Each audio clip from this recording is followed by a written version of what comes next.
Channel में आशा करते हैं कि आप सभी अच्छे होंगे। आज हम लोग स्टार्ट करेंगे क्लास 10 का चैप्टर 2 पॉलिनोमियल्स। ठीक है, तो पॉलिनोमियल का आज हम लोग इंट्रोडक्शन देखेंगे, इसका कॉन्सेप्ट को समझेंगे।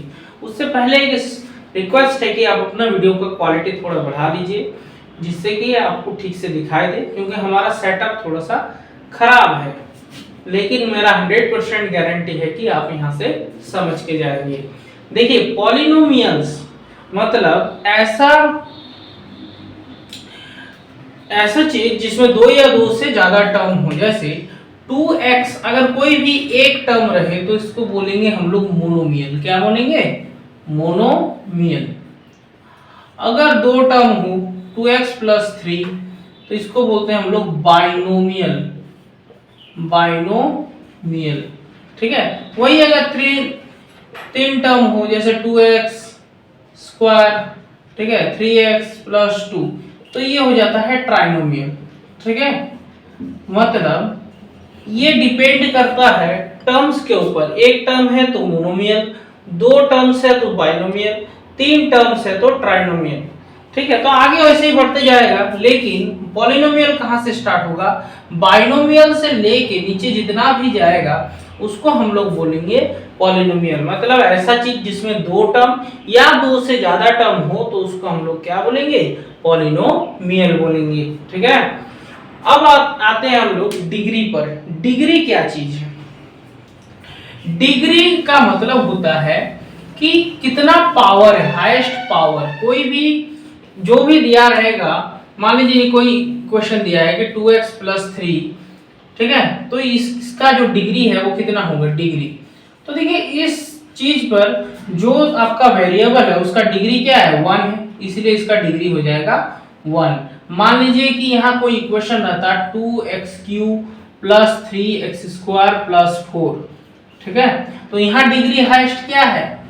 3। तो डिग्री यहाँ क्या पड़ जाता है? यहाँ डिग्री = 3। ये 9 क्लास में आप लोग पढ़ चुके हैं। देखिए, तो हम लोग क्या लिखते हैं? डिग्री 3 है। ठीक है, तो वही डिग्री का बेसिस पर पॉलिनोमियल को डिफाइन किया गया है। जिसका डिग्री 1 हो उसको बोलते हैं लीनियर पॉलिनोमियल। क्या बोलते हैं? लीनियर। जैसे ये लीनियर है, ठीक है। जिसका डिग्री 2 हो उसको हम लोग बोलते हैं क्वाड्रेटिक पॉलिनोमियल। जैसे क्वाड्रेटिक पॉलिनोमियल में जैसे देख सकते हैं कि 2x² + 9x + 6, मान लीजिए, तो इसका देखिए डिग्री 2 है, इसलिए ये क्या है? क्वाड्रेटिक पॉलिनोमियल है। क्या है? Quadratic polynomial. जिसका डिग्री 3 हो उसको क्या बोलेंगे? क्यूबिक। देखिए, यहाँ पर डिग्री 3 है, इसलिए ये क्या है? क्यूबिक पॉलिनोमियल है। क्या है? Cubic polynomial.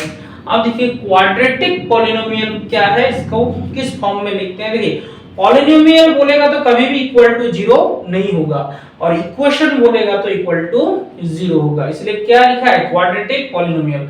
क्वाड्रेटिक पॉलिनोमियल क्या होता है? ax² + bx + 6, जहां पर a क्या है? Coefficient of x²। कोफिशिएंट का मतलब होता है x² के साथ जो मल्टीप्लाई में हो उसको बोलते हैं कोफिशिएंट, इसीलिए लिखा हुआ है कोफिशिएंट ऑफ x²। bx लिखा हुआ मतलब क्या है? Coefficient of x। कौन है? b, क्योंकि x के साथ कौन मल्टीप्लाई में है? b मल्टीप्लाई में है, इसलिए क्या लिखा है? Coefficient of x। और c क्या है? कांस्टेंट टर्म, क्योंकि इसके पास कोई भी वेरिएबल नहीं है। ठीक है, आशा करते हैं यहां तक समझ में आ गया। अब इधर देखिए, ये क्या है? जीरोस क्या है? ठीक है, देख लीजिए। देखिए, मान लीजिए कोई भी इक्वेशन अगर आपको दिया है, मान लीजिए पॉलिनोमियल दिया है px = 3x - 3, ठीक है। ये इक्वेशन दिया है, आप लोग 9 में भी पढ़ चुके हैं वाला कि px = 3x - 3, ठीक है। तो हम लोग इसका जीरोस कैसे? जीरोस का मतलब होता है x का वैल्यू क्या पुट करे कि ये दोनों का, ये जो अल्टीमेटली अगर कैलकुलेशन करे तो क्या आ जाएगा? आपका 0 आना चाहिए। जैसे मान लीजिए पुटिंग यहाँ पर x = अगर 1 कर दे, ठीक है, तो p1 का वैल्यू कितना आ जाएगा? जहां जहां x है वहां 1 आ जाएगा। 3 × 1 - 3, तो 3 - 3 क्या आ जाएगा? 0। तो देखिए, इस इक्वेशन का एक जीरोस क्या है? 1 है। क्या है? 1 है।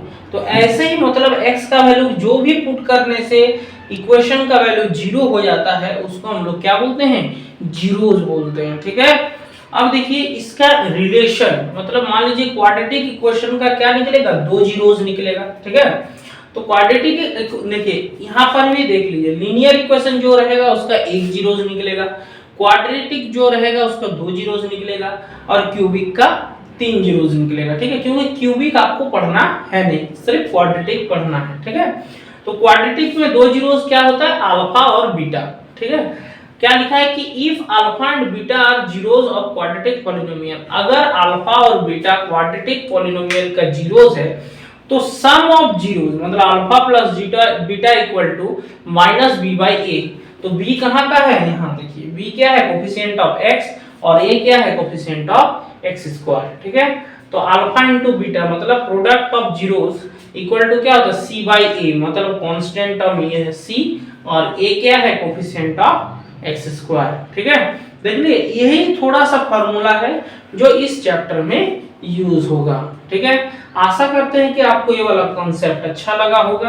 अगर अच्छा लगा है तो कमेंट कर दीजिएगा। ठीक है, चलिए आगे मिलते हैं हम लोग एक्सरसाइज 2.1 में। ठीक है, चलिए वीडियो को लाइक करें, शेयर करें और चैनल को सब्सक्राइब करें।